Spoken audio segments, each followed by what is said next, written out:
with us again this evening composers LJ White and Todd Kitchen and librettist Aiden Feltkamp, and they are all being featured with world premieres at the upcoming performances by Volti and the Left Coast Chamber Ensemble.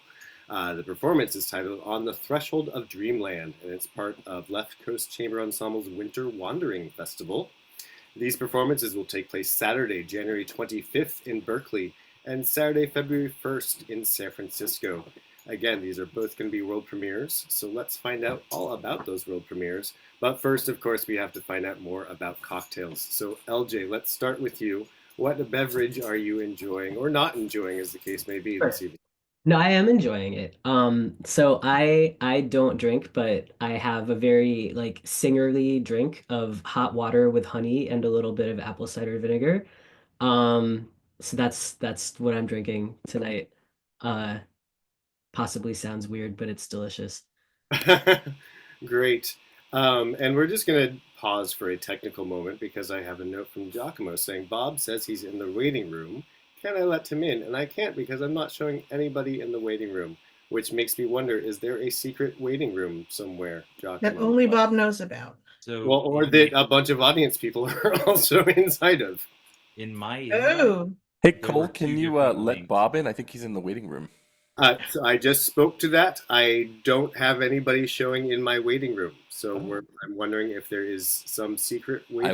I will send him In a my link. invite, there was a Google Meet yeah. button as well as the Zoom link button, and I went Yeah. for the Google Meet one because it was bigger and greener. And I was just in that waiting room for a while. So if They anybody didn't has show up that on my Google screen Meet, when you were in that waiting room, so that makes me think there's a bunch of people in another waiting room somewhere, and I hope. Yeah. Hang The on. Google Meet, Google once again can confound Well, everything. thankfully, our audience only ever got the Zoom link. They were never Google invited, and everyone else who was Okay. It shows up on my invite that you just sent out.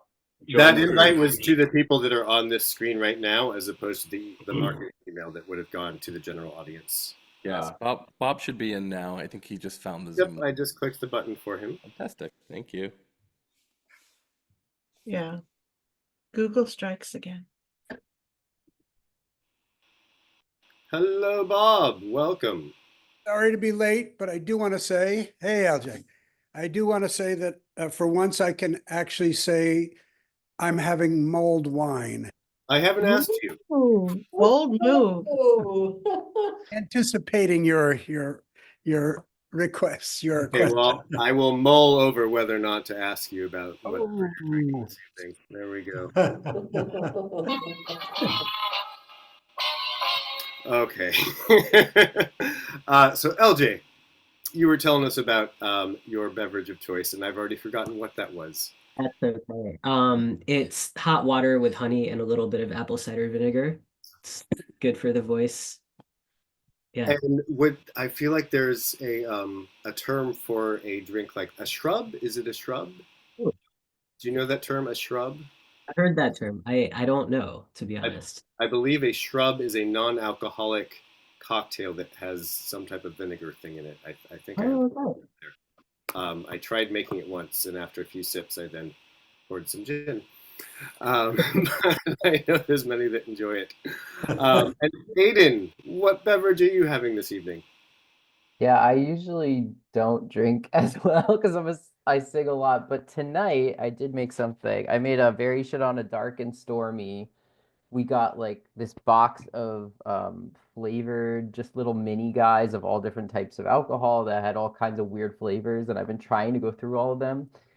So this one was like a caramel spiced rum. So I put it in with the ginger beer, and it's really good. It's a little like artificially, so I'm glad I didn't like waste it on anything like super fancy, but it is good. It's fun. Those are always yummy, and then later on you're like, oh, those are very sweet, and yeah, it goes to the head. Well, I hope you enjoy that. That's very holiday-y, as is Bob's drink, but we're still going to get back to Bob in a moment. Todd, over to you. What beverage are you enjoying this evening? so this is crazy. I also don't drink, but I made myself a ginger beer, lime, and mint. And I even put a lime circle on the glass in an attempt to be fancy, which I've never done. Only interesting thing about this is the mint leaves are from our mint plant that we somehow almost killed, which if anybody has grown mint, you'll know how difficult it is to kill mint. I have to say, I find it really easy to kill mint, or not kill mint, but we've had a mint on our balcony for several years now, and a complete failure to thrive, I have to say. So I fear you, Todd. But also kudos on coming up with a very creative beverage there. That's very good. Cool. With no And no I do think I have to. Oh, I'm sorry. Go ahead, Todd. It's like a mule with no alcohol and no copper cup or straw. So a mule minus the fun, yeah. Yeah. But still with the great flavor and that effervescence, so that is good. But I do think we need to rename this performance on the Threshold of Dryland rather than on the Threshold of Dreamland. But luckily, I'm here to save the day. I'm drinking as always, as usual. And this evening, I'm enjoying a lovely bourbon from Sonoma County, actually. This is Young and Yonder that my sister's partner gifted to me for Christmas. And I'm very happy to be drinking. I was not aware of bourbons up in Sonoma, but you know, bourbon is popping up everywhere these days. Okay, Bob, you perhaps jinxed us by going back to drinking this time. What are you drinking this evening, Bob? It's actually, I just came back from surfing an hour ago. I'm a little bit cold, and Sue is also a little bit cold. And I asked her if she wanted to split a hard cider with me. She said, I'd rather something warm.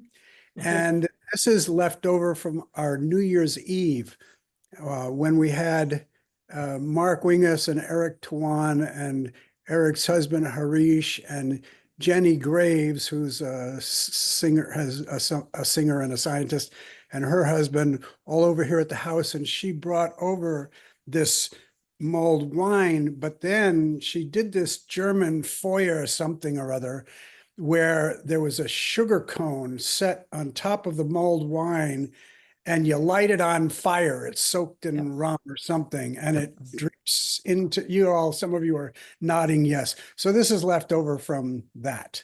It's quite tasty. The Germans are really big on upside down ice cream cones in their various concoctions. It's kind of a thing. Okay, right. Now, Bob, you weren't making this flammable cocktail in LA in the last week or so, were you? Okay, all right. Kind of be under the radar there. Yeah. No, we weren't. We're up in the north here. As a matter of fact, we're up in the north where we've had so much rain that a fire could not even think of starting up here. It's nice. Not until June anyway. Used to be not until August, but these days it's not until June. Alrighty, well, Bob, we're here this evening to talk about the upcoming performances by Volti and Left Coast Chamber Ensemble on the Threshold of Dreamland. Bob, tell us, what are you excited about in terms of this upcoming performance set? I am excited. We've had 2 rehearsals, and at the second rehearsal, Matilda Hoffman, who is the artistic director for Left Coast Chamber Ensemble, who last conducted Volti for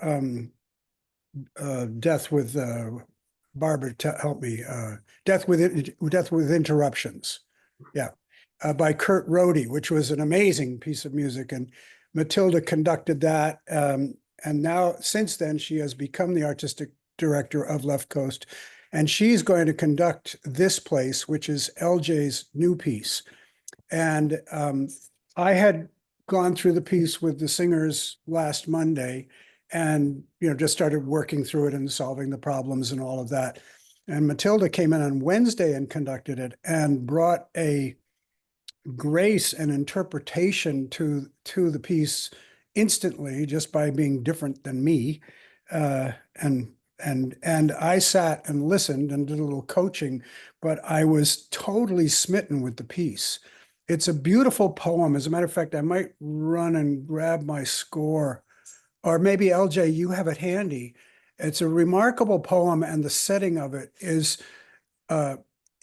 it deserves a a thoughtful reflection by anybody who's going to hear the music before you hear it, because there's just a lot of beautiful subtleties in the writing that LJ has done. So I actually sent LJ a text or a message yesterday after, or the day before, I forget, but after the rehearsal, because I was so excited.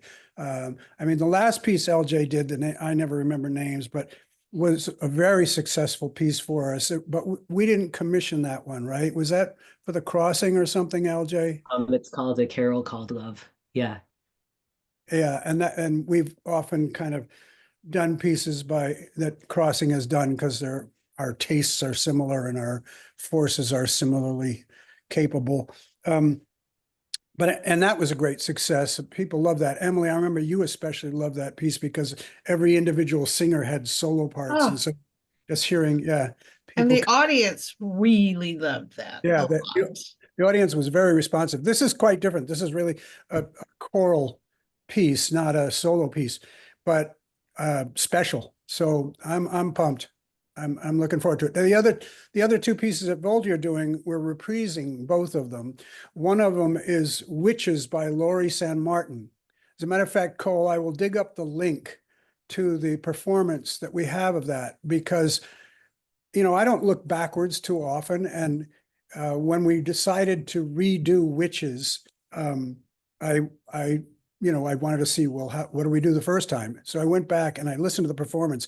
It's an excellent performance from the premiere. So anybody that is going to hear this next concert, you will do well to listen to that piece also in advance and also read the poem, which maybe I can figure out how to link the two together and send to you.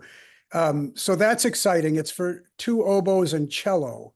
And it's Tom Nugent, Andrea Plesnarski, and Leighton Fong playing. So all just absolutely top shelf virtuoso players. And the the writing for the instruments is virtuosic. And the choral writing is very strong also. So I'm excited about that. And then the third piece we're going to sing is an unaccompanied piece by Huang Ruo, who is Chinese composer working in New York. I thought he was teaching at Juilliard, but I think it might be Manus or something else. Anybody else know about that? But anyway, he wrote this piece without words, and that's the first piece we performed by him. We didn't commission it. It was actually published on the Dale Warland series for anybody that remembers the great choral director Dale Warland and all the fine work he did in the 70s, 80s especially. And it's a beautiful piece, like many pieces by contemporary Chinese composers. It's a very slow moving harmonic palette and a very rich texture. And to me, it always sort of evokes a landscape, a very broad landscape. So that's a little bit more of a meditative type of piece. And the poem is, I forget what century, it's like really early Chinese poem. It's in Mandarin, but the words are not so important in terms of your somebody listening to understand the piece. It's the poet was an emperor and he somehow lost the empire and he lived up in the castle on the cliff somewhere and wrote poetry, and it has ended up being long-lasting poetry. I want to say it might even be like a 7th century poet or something like that. Li Hu or Li Ho sometimes is, I see both spellings. Yeah, I remember performing that piece back in my days of singing with Volti. And of course, San Francisco Opera will be premiering his opera, The Monkey King, this next November. It's really exciting. And exciting that Volti was doing him all these many years ago, and here he is premiering at San Francisco Opera. And then more recently, Cole, Volti premiered with the Del Sol String Quartet his Angel Island Oratorio, which was just a stunning experience. The Del Sol Quartet inspired that whole thing and commissioned it and had Volti along. But the poetry that the Chinese who were being held at Angel Island carved into the walls was going to be destroyed, and they figured out how to preserve it and make a museum out of it. And then Huang Luo took that poetry and set it to music in a full-length work that we premiered. We actually premiered it in the Presidio, but the very next day did the second performance on Angel Island in the room where the poetry was.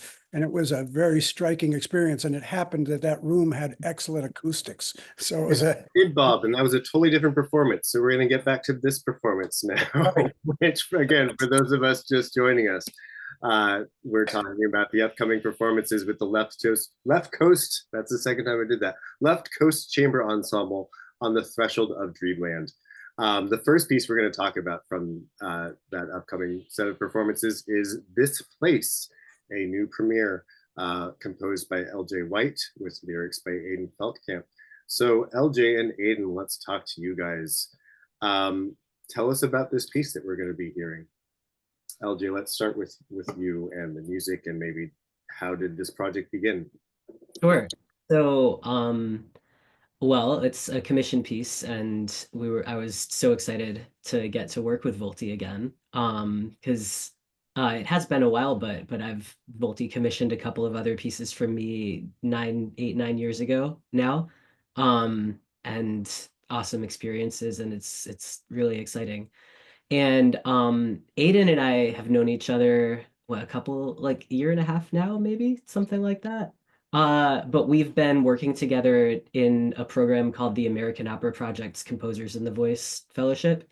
So it's a 2-year program that leads up to having operas workshopped in New York. But in the process, we've written a lot of like art songs, and we've collaborated on some of that. And we've known even before that, just for a while, that we wanted to work with each other. I'd been hearing about Aiden, and we had coffee, and we were like, we need to do something.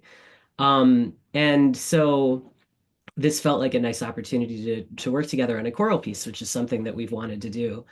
And the concept is it's a piece that's somewhat about like two different sides of yourself, maybe, or two different experiences of yourself. It began with a discussion about gender dysphoria, because both Aiden and I are transmasculine, and so it could be about that, but it's also potentially just about finding kind of an inner version of yourself, or maybe like a version of yourself that was before some major thing happened, or kind of bringing sides of yourself together, I guess. And maybe you want to talk about it more, about the poem.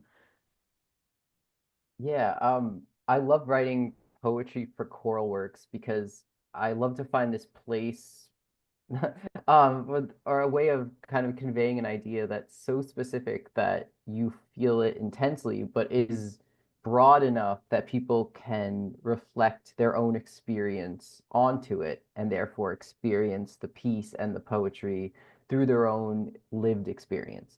And so I never want to come in and be like, this is the poem, this is what it means, like, but I can be like, I wrote it from my experience as someone trying to just put who I felt I was and who I was together. And like as a trans person, that kind of happens a lot, where you get to this point in your life where you're like, I have to start making changes because the person that everyone else sees, or the person that I'm conveying myself to be, is so different from the person on the inside. And like those two things coming together is just causing me so much anguish that I need to do something about it. And to me, that's what I was writing this poem from, that idea that, maybe body and soul are disconnected, or the masculine and the feminine are disconnected, or just this idea that you're going on a journey that kind of where you're headed, and you definitely know where you've come from, but the whole space between is just a huge question mark. And so that for me was what this poem was about. Yes, Bob, briefly. But I love the poem, and I also can relate to it. Not so I think you were very successful, Aiden, because I kind of guessed at, since LJ was setting it, and I didn't know you, but that maybe that was the one way to interpret the piece, was sort of in a gender context. but the beautiful imagery of the waterfall and water being one thing at the top of the waterfall and another thing at the bottom and what happens in between doesn't require that narrow, if I may, I don't know, you know, that narrow a definition of the poem. I love what you did. Thank you. Thank you. Well, we're all hearing about this lovely poem. Aiden, do you feel like maybe sharing the poem with us? Yeah, would you like me to read it aloud? That would be Please. lovely. Please. Okay. We can all take a moment to sip our beverages as you do that. Okay. Fill up our beverages. All right. Okay. This place. I wandered in a wild wood. Am I here alone? I brought a machete to cut through the brush, but found none. Instead, a wisp of babbling water. I followed it. A creek of smooth stones and fish with kaleidoscoping scales, a gathering of water moving faster and faster, a whitened flash of movement, a great crash, a waterfall, hundreds of feet high, laughing, cavorting to its inevitable end, so far, far down. The water asks, what little space lies between? If I joined together these two parts of me, destroyed the place between, would I be more me? The horizon says, rest in the knowledge of your history, delight in the promise of your future. The sun set before I uncovered an answer. Has anyone else found this place? Absolutely lovely. Thank you, Aiden. Imagery indeed, and not just imagery, but I feel like the text itself is almost music. There's so much rhythm and especially constants and words like crash and creak. Just lovely. LJ, how did you feel when you first saw this text? And also the first time you saw it, was it already completed or did you kind of see it in progress along the way? We went back and forth a little bit, but it was mostly what it is now. We made just like a few little changes that we talked about, but yeah, I was thrilled. And also I think when I first saw it was one thing, but it's helpful to me too and meaningful to me to hear Aiden read it. And you made a video of it for this other event that I hosted last summer. I put out a vocal album of music that I wrote and sang that Aiden actually made the cover art for. And it's something that I kind of imagine as an ongoing like work that I'm gonna make more albums of and add things to, but it's all music on the general theme of finding one's place in life, whether that's even within your own body or whether it's geographically or within your relationships or, you know, anything else that could mean. So that concept was kind of at the beginning of this process for us too. And Aiden made a video of themselves reading the poem that we showed at that album release event. So the way that you read it influenced the piece as well. But I'm excited when I see text or hear a poem and can hear music already. And this is definitely one of those. So yeah. And actually that particular reading, like I don't remember how it compares to the one you made before. It's probably similar, but just now I was feeling excited because a lot of the rhythms that I wrote like were what you read. Which it's not on purpose, but that's pretty cool. And the word machete, how did you set machete to music? I brought a machete. I think it rhythmically. Actually the machete-ness, like the character of a machete at that moment comes more from the strings than it really does for the voices. I'm sure the voices would thank you for that. Yeah, I don't want to hurt anyone. But the way I thought about it though, I think, and the poem I hope invites this, I think it does. There's a way that I wrote for the voices where, in a sense, they all feel like one part, even though they're four parts, and at different times, different voice parts carry the text, but they kind of come in and out of the whole, and sometimes it separates a bit, or it gets out of phase, or you know, sometimes it actually becomes contrapuntal. But that feels to me like this idea of, maybe all these parts of me are one thing, or maybe they're separate things, and it's hard to tease that out, right? Or, at times I feel in conflict with myself, but at other times I don't. I tried to write for the voices that way, so that they go in and out of being one thing. Mhm. So yeah, and then the strings, um, they help carry the mood at any given moment, but they also are written in such a way that hidden sounds that you don't normally hear from a string instrument if they're playing kind of in a more traditional way come out. So that's also is a little bit like, hidden aspects of yourself, like a harmonic even. If you think about what a harmonic is, it's a component of a string sound that you don't normally hear because you're hearing the fundamental, but it's in there, right? So when you isolate the harmonic, it's like getting something else out of the string instrument that is a hidden part of it in a way. Very cool. And how would you say this piece compares to your previous work? Hmm. Um, I'm really loving writing choral music lately, especially recently. That's another reason I was very excited for this project is, this is exactly what I want to be doing at this point. It feels really good to write choral music. I think sometimes I have a special connection to the choral music that I write because I can sing in the process of writing it. And it's a gift to work with somebody as a poet who also sings and who really understands the voice, because everything just very easily kind of leaps off the page into something that feels vocal.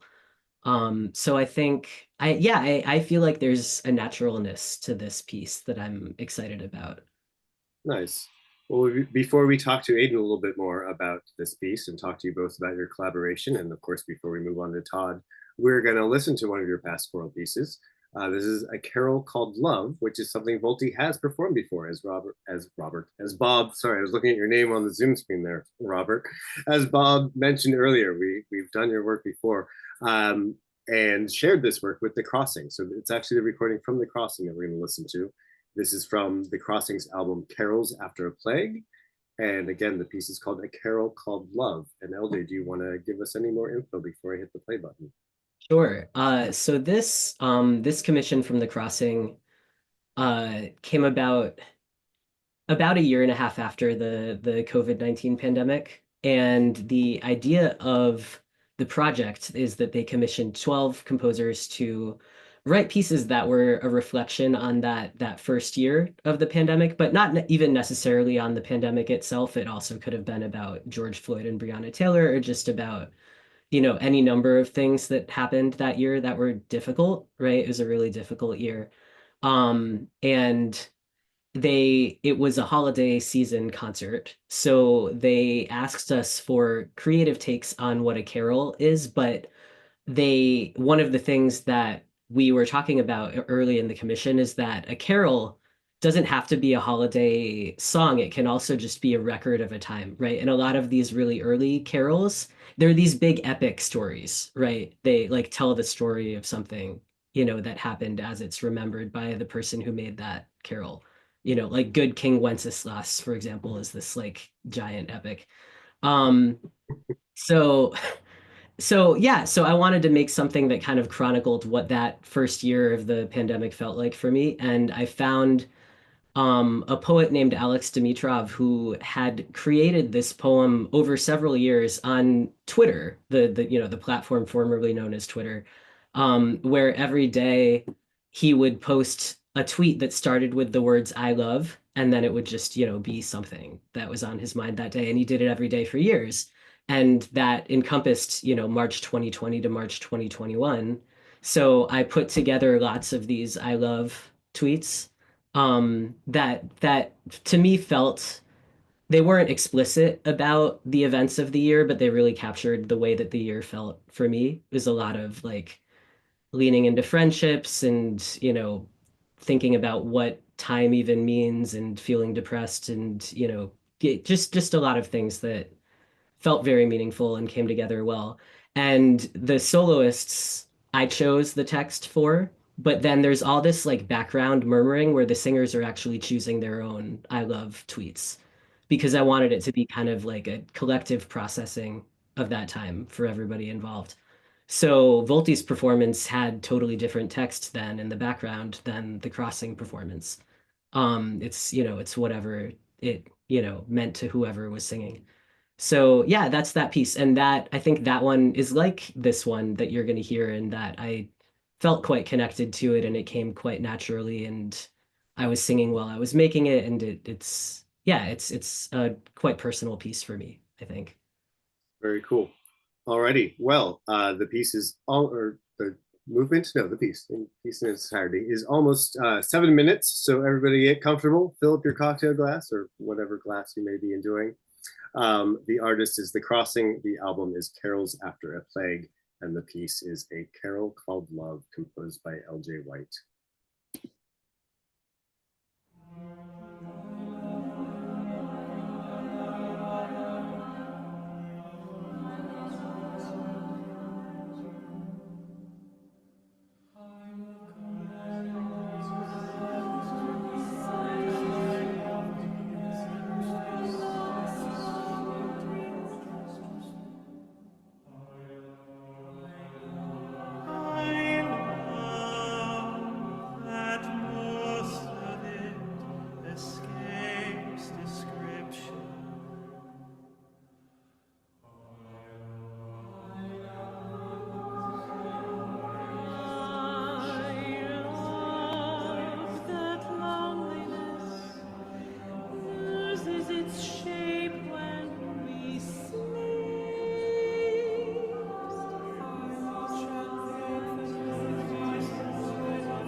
Someone at a record store.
Because it's always open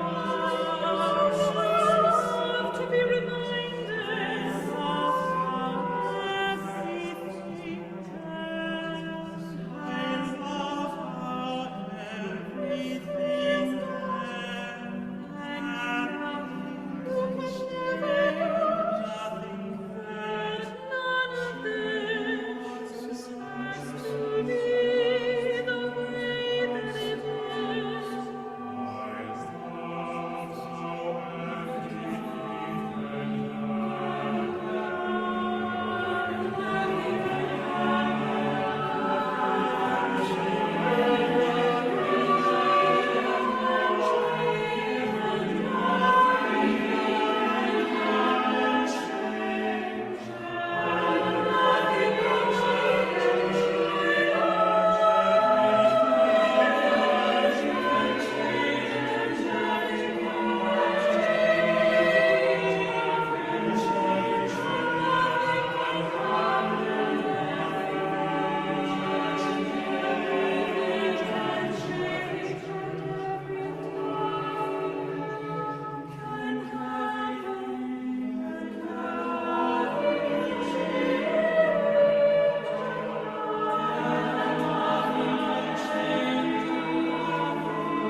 Again, that was a carol called Love, composed by LJ White and performed by The Crossing.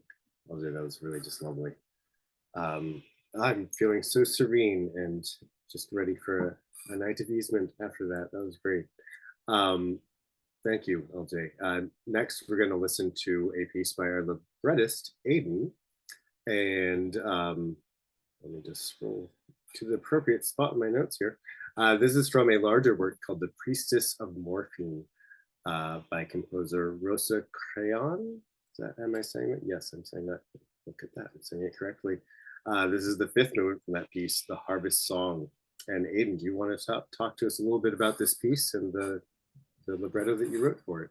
Yeah, this one's a very different vibe from what we just heard. I really wasn't sure what to bring tonight because I didn't know what the mood would be, but I think that you'll find this one vocally interesting as well as the libretto being something that I'm really excited about and proud of. This piece is based on the real life story of a queer Jewish woman in Germany at the beginning of the 1900s who became famous for writing erotic lesbian poetry that she published under another name. And I mean, it went on to sell millions in her lifetime, which was a lot. And so it was very interesting, though, because when the Nazi Party rose to power, she went into hiding because she was not only queer, but also Jewish. And she began to re-release all her books, and they all had this bright red cover on it in a way to like defy the censorship that was beginning to happen. And the Nazis were very much going at her books were one of the first to be on the list to be burned and to be banned by that party when they came to power. And her story just moved me so much because like we still have her work today. And so this piece was a combination of her talking and about her life and kind of like new stuff that I had written about her interspersed with new translations of her work. So it's usually in German, so I wrote translations into English. And it's kind of this interspersing. And what you'll hear here is her ghost today speaking to who she was in the past, and they're kind of saying how things are very similar, that not much has changed. And so, yeah, I enjoy. It's for two sopranos and a small ensemble. And I'll let it, I guess, speak for itself beside that.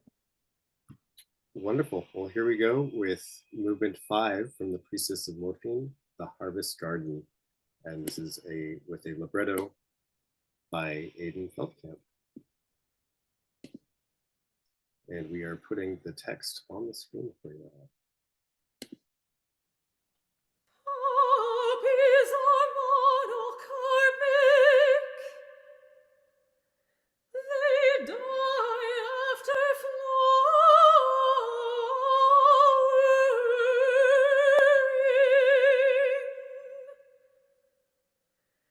Their showy petals are crumpled in the bud.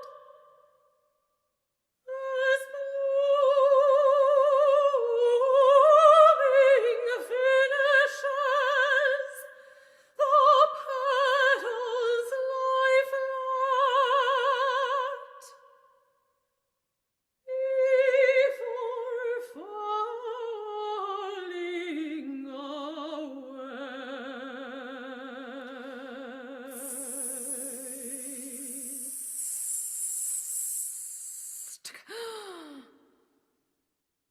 Poppies are monocarpic. They die after flowering.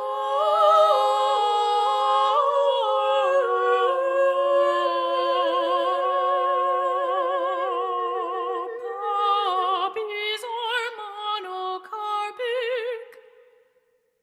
Their showy petals are crumpled in the die after flowering.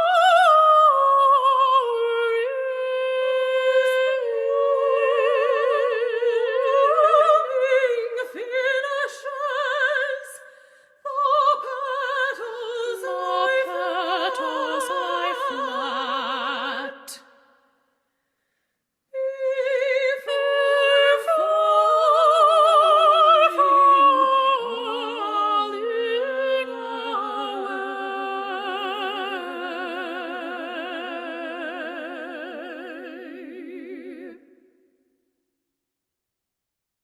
Poppies are monocarpic. Poppies are monocarpic.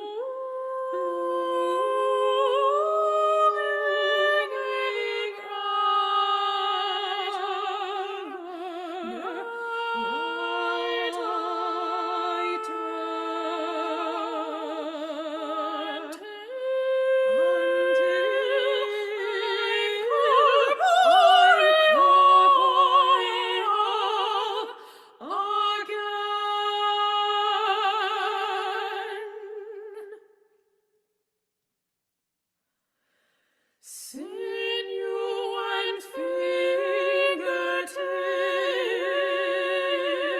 and bone again.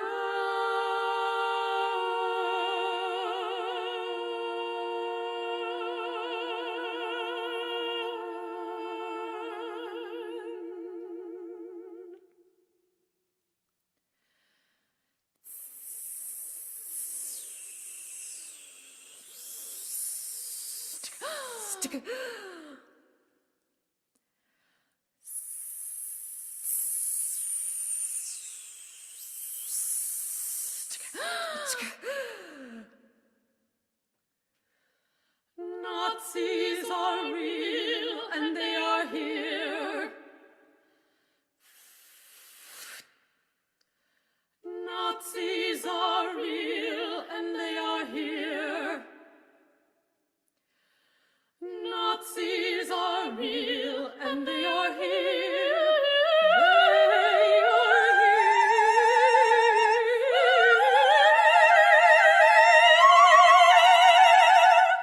They will try to drive us once more into the dark.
Wow, that is quite the setting of a very powerful and sadly a very timely text. Thank you for that, Aiden. Um, Aiden, as a librettist, when you are composing these words, do you have anything in mind as to what the music is going to end up sounding like? And if you do, is that weird? Because then, of course, whatever the composer comes up with, it's probably not going to be that. What is that like for you? It's funny. I definitely hear rhythm and I hear phrase and maybe sometimes like a tempo or a mood or kind of like an ambiance, but I definitely never go in hearing a melody or a specific key or music of any type. It just doesn't, I don't know, it doesn't, my brain doesn't work that way. And so I do find it really miraculous and fun when I hear it set. And there are times when I really get blown away by like something that the composer saw in the piece that I didn't even consider, and the way that they said it brings that out. And so I see something new in my own piece reflected back at me, and that's always really weird and really fun. And Rasha, who wrote this piece, is kind of definitely someone that when I think about that, I think of them because they tend to kind of look at things so much differently than I do that I get something totally new. And like even with this movement of the piece is the only movement that's a cappella. And that's not something I would have thought of or been like, oh yeah, that's the one that's going to have no instrumentation, you know? But for me, it really, really works. And yeah, the whole piece is actually on Spotify to listen. So, or you can get it on CD also. Good old CD. I don't know why it's on CD, but I love that it exists in physical form. It makes me very happy. What about Um, vinyl? Is it on vinyl? Is it on vinyl, Aiden? It's not on It's vinyl. on I vinyl. should get it on vinyl though. Alrighty, well, thanks so much for that, Aiden. Yeah. We're now going to move on to Todd. Todd, thank you so much for your patience. We would love to talk to you about your upcoming premiere of Sopra Symmetry 4 as West and East in all flat maps are one. First of all, I mean, title. Wow, very cool. Tell us about this piece, Todd. So this is the fourth installment in an extremely ambitious project that I started unwisely right before the pandemic. I should have seen that coming. And it's very hard to distill kind of the logic is not the right word. The idea behind this whole project. So I'll try to be as brief as possible. But essentially, it is going to be a large set of works for some sort of ensemble, or maybe not even an ensemble. But all of the works are going to include writing for soprano. And the name of the project, Sopra Symmetry, is a play on the term supersymmetry, which is a theory that has some decent evidence behind it that all of the elementary particles that make up matter and everything have what's known as a supersymmetric partner with an opposite spin, and they're the opposite type of particle. So if it's a fermion, then its supersymmetric partner is a boson, and vice versa. And that was a lot of physics word soup, and I apologize for that. So that's one half of it.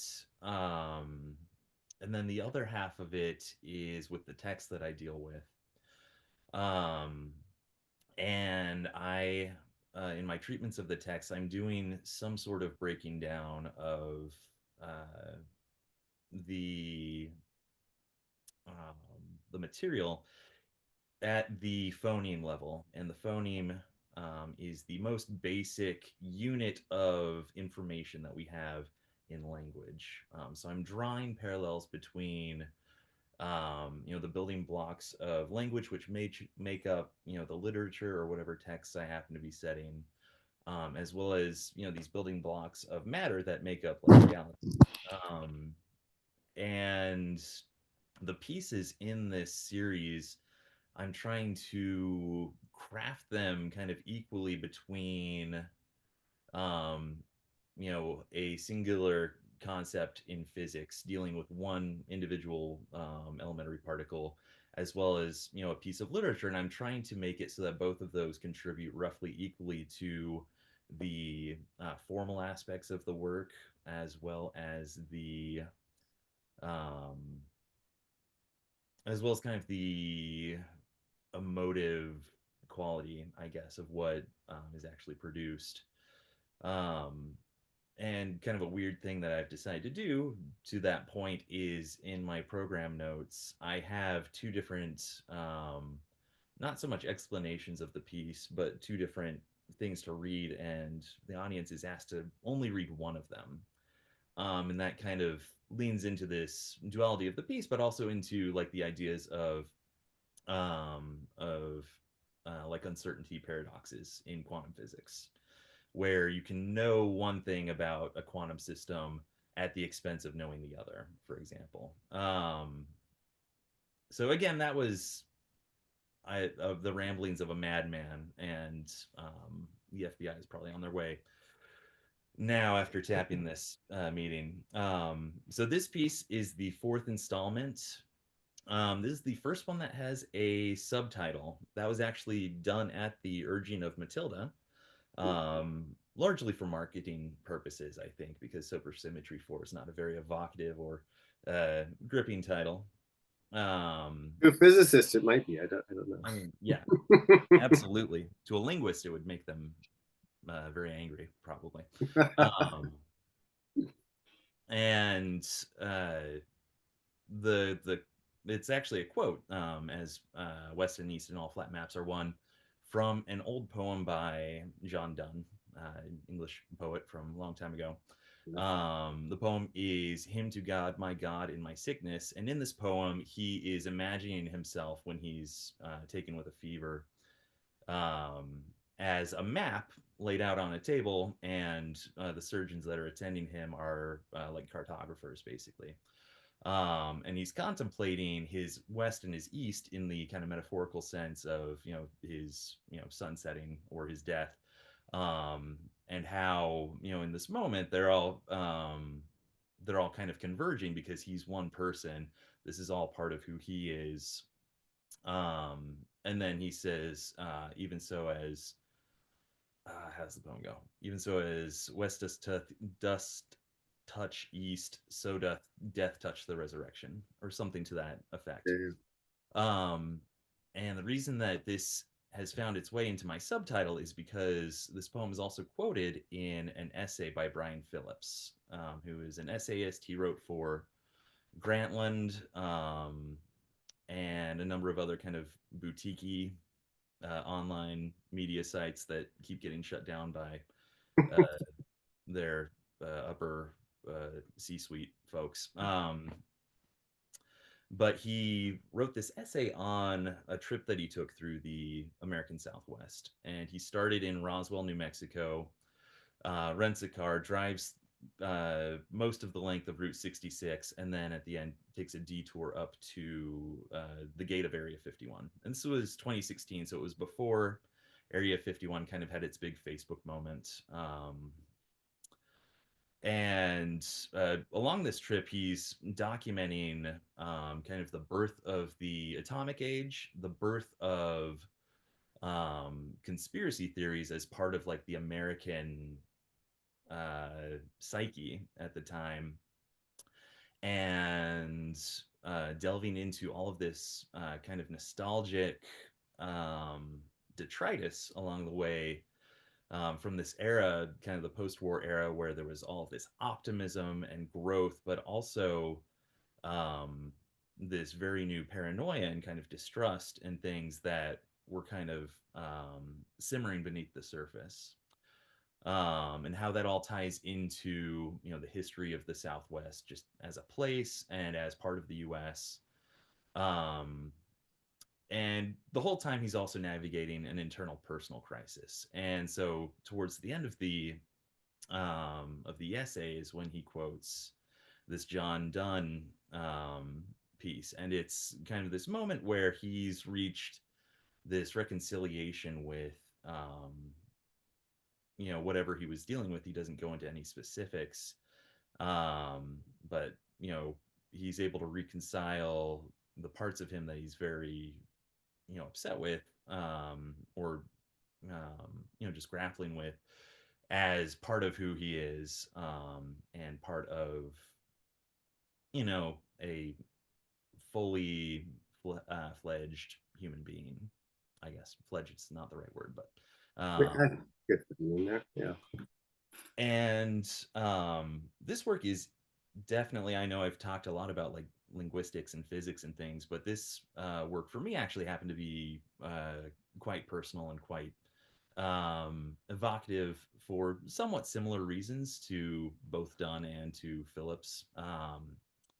I am on the East Coast right now. I consider myself an East Coaster. I'm sorry to literally almost everybody else on this call. Okay, we forgive you.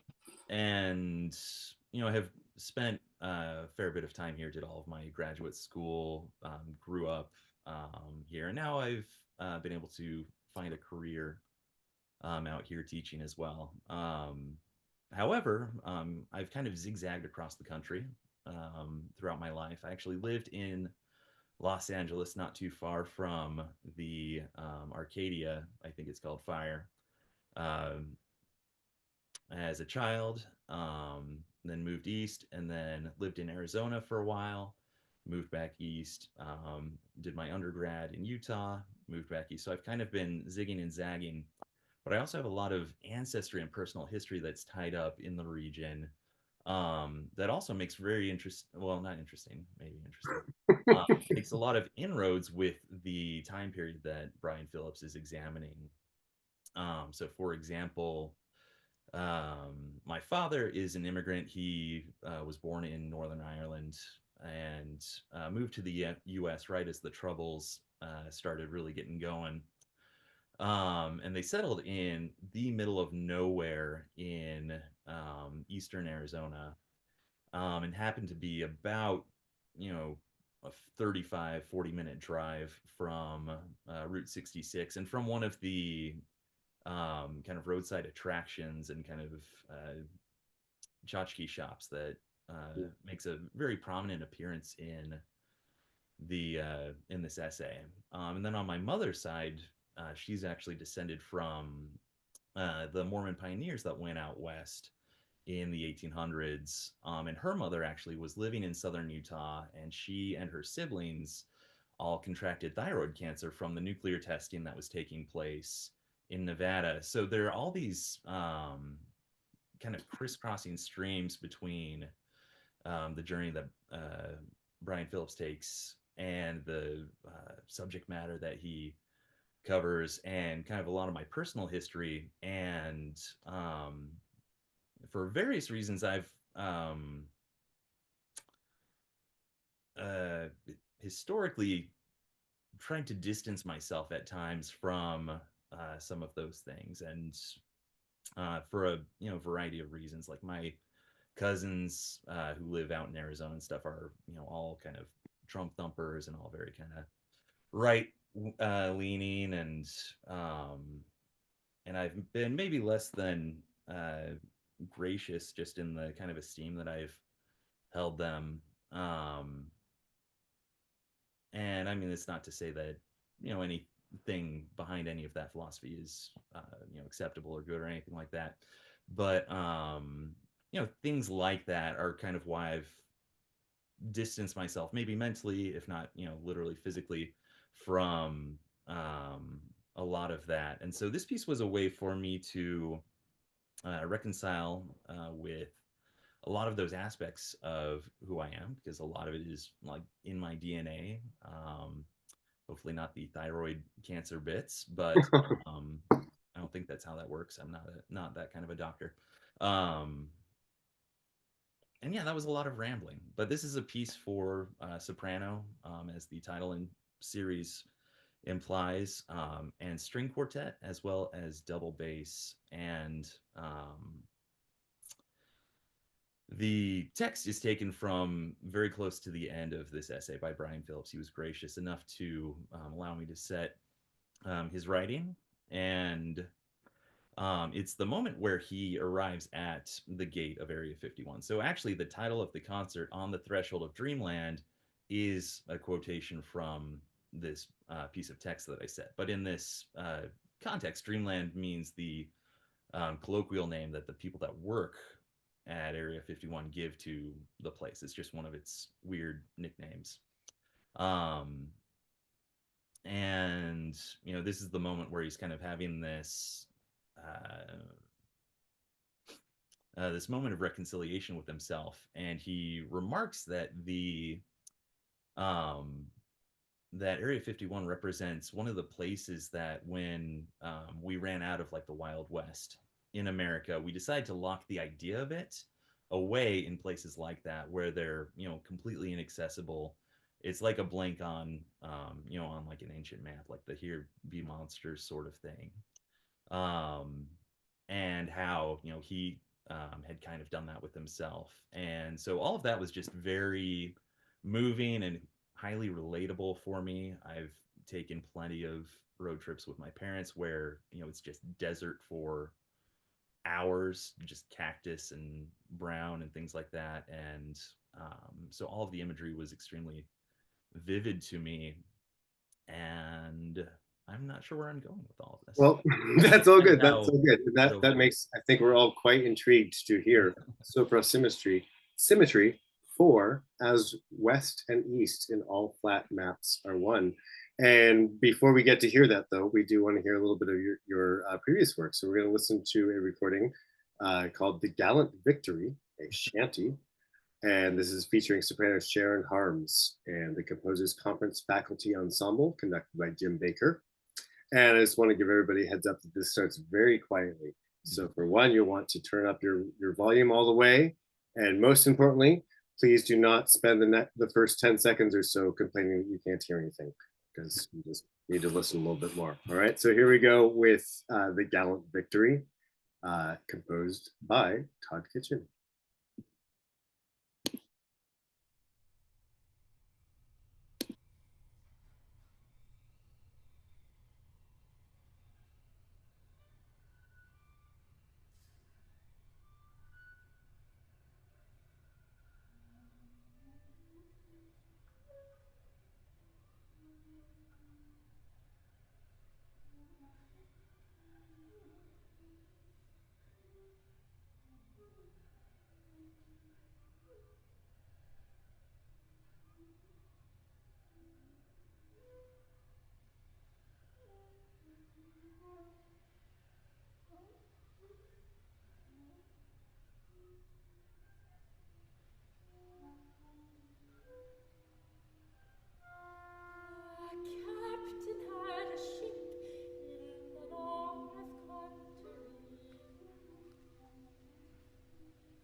Spoke our Jack, he was the cannonball.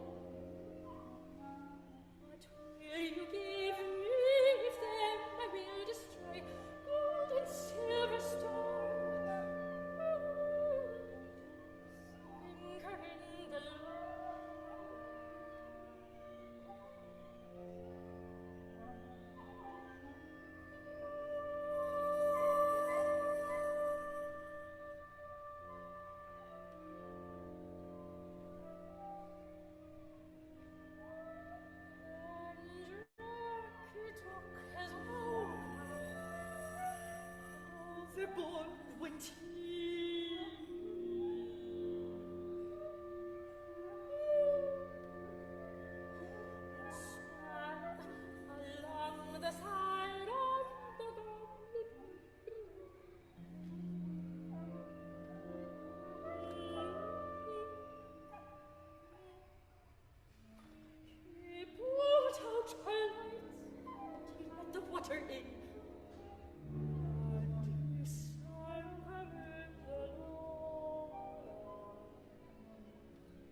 Very cool. So we had there The Gallant Victory, a shanty composed by Todd Kitchen, performed by Sharon Harms Sopranos. Hopefully she didn't harm too many Sopranos.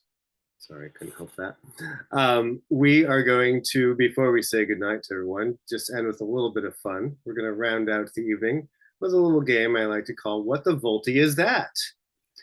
So this is going to be a team competition between Todd, LJ, and Aiden. I'm not going to make you guys compete against each other. So the way this is going to work, I'm going to show you a portion of a photo that relates to something in the current events of our times. And so your job as a team of 3 is to try and figure out, and you get a clue along with the photo. But so your job is, what is the answer to the question, the clue, and also what is the portion of the photo you are seeing? So with that in mind, are you guys ready for this? You're up for this challenge? Yeah. So Todd, LJ, and Aiden, you can just go ahead and unmute yourselves, leave yourselves unmuted, and discuss as we go through this fun little quiz game. So we are going to start with this image right here. And the question that goes along with it is, in local news, and that being San Francisco, in local news, someone in San Francisco started a new job this week. So who is that person and what's going on in this photo that relates to that? I asked to people who don't live in San Francisco. I mean, I my was like, thought, I'm glad that's not it. I'm glad it's not that. I don't know. What do you guys think? I hope it's This a is dog. too local that maybe the audience needs to help you with this. So feel free to phone a friend, ask for help from the audience. Audience, feel free to unmute and shout out. I mean, it looks like a flag or like cloth of some sort. So I'm assuming it's like a dog mayor took over. We actually got a real mayor. Okay. We did. That is correct, Emily. So yeah, this is a photo of our new mayor, Mayor Daniel Lurie, and this is him picking up trash on Collingwood Street.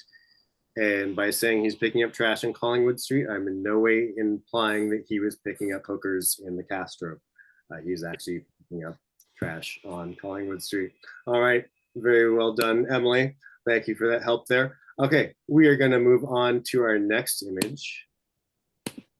And here's the question that goes along with that. In the obituary section of the news, what 1970s political figure is no longer with us? Anita Bryant, get out of here. Do your teammates agree with that? Yep. Yeah, and what are we seeing in this photo then, maybe? Is she getting pied here? Because that's the best part. So I was so hoping I was going to catch you guys on this and that you were going to say Jimmy Carter. No, not Jimmy Carter. Yes, you are correct. We've got Anita Bryant, who actually passed away in December, but for some reason her publicist just shared that news with us. So, Miss Bryant, may you live in pieces of pie. Yeah. With that, we're going to move on to our third and final fraction of a photo. And here we go. And the question along with this one, someone very important got off scot-free after some naughty behavior. So what is he, who is that person and what is the image we are seeing here? Is that Someone like very important got off scot-free after naughty behavior? Well, I mean, right. So Trump got his sentencing, which is like a symbolic nothing, right? Like an unconditional discharge or something. Is that did like happen. a little That bit did happen. Aiden, Todd, are you agreeing with this? Is that your final answer? What do you think? I assume that's right. I don't actually know who else. I haven't really been paying attention to anybody else getting It's hard to pay sentenced. attention to the news these days. Sometimes we just gotta turn off. There's so much. It's too much. Todd, how about you? You have any other guesses? Are you in agreement with this? This is something about Trump? Like how recent? Oh, yeah, within the last week. Dang it. No idea. It's Yeah. been we had 4 snow days in a row, so Okay. I've not been plugged in at all. Alrighty, and anyone in the audience want to give any alternate facts? Alternate truths. Nope, nope, nope. Well, it was a very good guess that I was talking about Trump here. I'm sorry I was not. Your answer was incorrect. We are actually talking about my new dog, Buster. And oh, the image should have changed there. Hold on. Let's try that again. Buster joined our family on Monday. And this is actually an image of him destroying a duck toy that was supposed to be indestructible. Oh, We got off scot-free after some naughty behavior. After much consideration, we've decided to keep him in his current role at his current salary. He will not be discharged. All right, so there is our fun little game for the day. What the Volti is that? And you guys did very well, even when I tried to trick you. So there we have it. It has been such fun with our friends tonight, composer LJ White, librettist Aiden Feltkamp, and composer Todd Kitchen, and of course, our most beloved and favorite founding artistic director, Bob Geary, and our executive director, Giacomo. Thank you all for being here with us tonight. And a reminder that we'll be premiering the works of these lovely artists along with the Left Coast Chamber Ensemble in a performance called On the Threshold of Dreamland, part of their Winter Wandering Festival. And that's taking place in Berkeley at First Church of Christ Scientist on Saturday, January 25th, and at Noe Valley Ministry in San Francisco on Saturday, February 1st. And I remind you all that Volti is a nonprofit organization, and as goes with all arts organizations in San Francisco and the world, we need your help. So if you ever have, a few $1,000 or just a few bucks to throw away, please do so at voltisf.org/donate. I threw a bunch of links at you just now, which includes the link to donate, but as well as the link for this performance with the Left Coast Chamber Ensemble, and also the websites of our composers and librettist friend this evening, ljwhitemusic.com, aidenfeltkamp.com, and toddkitchen.com. So be sure to copy and paste those links or click on them right now so that you can spend the rest of your lovely evening finding about everything they have to offer in our world.